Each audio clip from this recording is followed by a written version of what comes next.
एक गांव में एक बालक था जिसका नाम रामू था। रामू बहुत ही समझदार और मेहनती था, लेकिन उसके परिवार की आर्थिक स्थिति अच्छी नहीं थी। वह अपने माता पिता का इकलौता बेटा था और उनके साथ एक छोटे से झोपड़ी में रहता था। रामू के माता पिता खेतों में मेहनत करते थे, लेकिन उनके पास जमीन बहुत कम थी। फिर भी रामू हमेशा खुश रहता और हर दिन गांव के स्कूल में जाकर मन लगाकर पढ़ाई करता। उसकी लगन और जिज्ञासा को देखकर शिक्षक भी बहुत प्रभावित होते थे। एक दिन गांव में एक संत आए। उन्होंने गांव वालों से कहा कि मेहनत और ईमानदारी से काम करने वाले को जीवन में कभी हार नहीं मिलती। संत ने रामू की आंखों में कुछ खास देखा और उसे आशीर्वाद देते हुए कहा, तू एक दिन बड़ा आदमी बनेगा। मेहनत करना कभी मत छोड़ना। रामू ने संत की बात को अपने दिल में बसा लिया और हर मुश्किल को सहते हुए पढ़ाई करता रहा। उसने हर छोटी बड़ी कठिनाई को पार कर अपनी मेहनत और लगन से एक दिन गांव का नाम रोशन किया। ये कहानी हमें सिखाती है कि मेहनत और ईमानदारी से किया गया काम हमेशा फलदायी होता है।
एक गांव में एक बालक था जिसका नाम रामू था।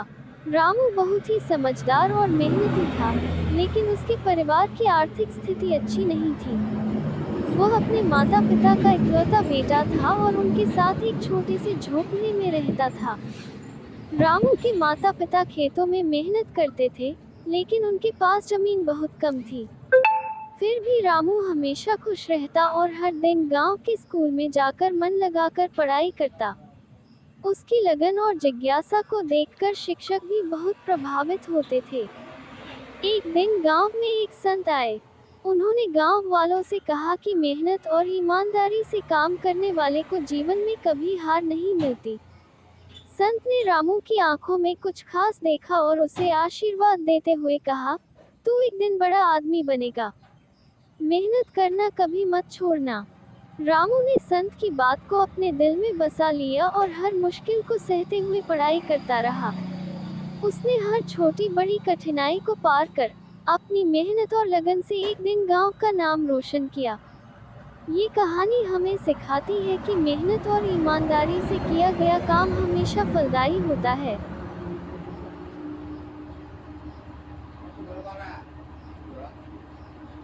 ढुके दीजिए घर इधर पछाड़े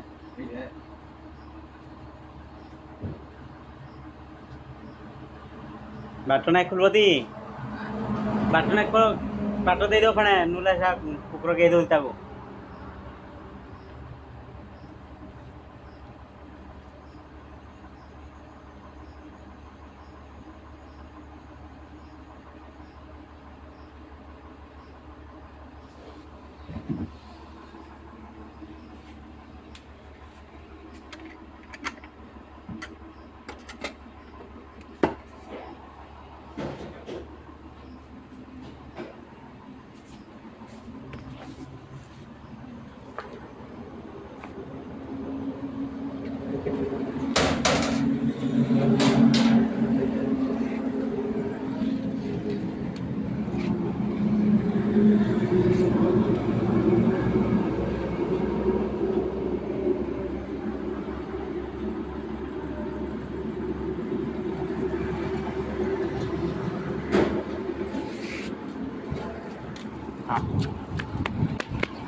हाँ तो मैं आ गया उधर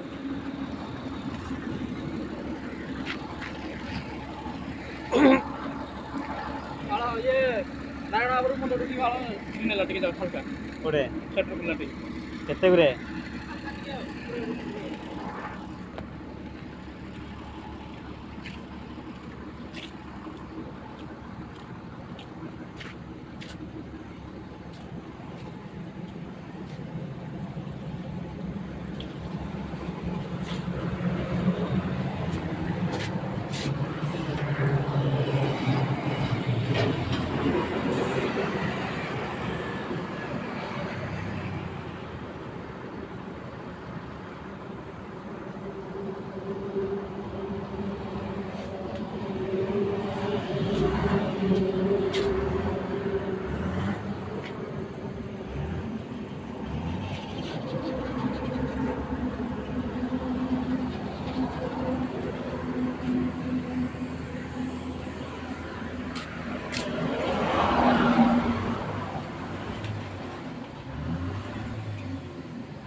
ସେଇଟା ବାନ୍ଧି ଦିଅ ହଉ ଏଠି ପଡ଼ ନୁଲା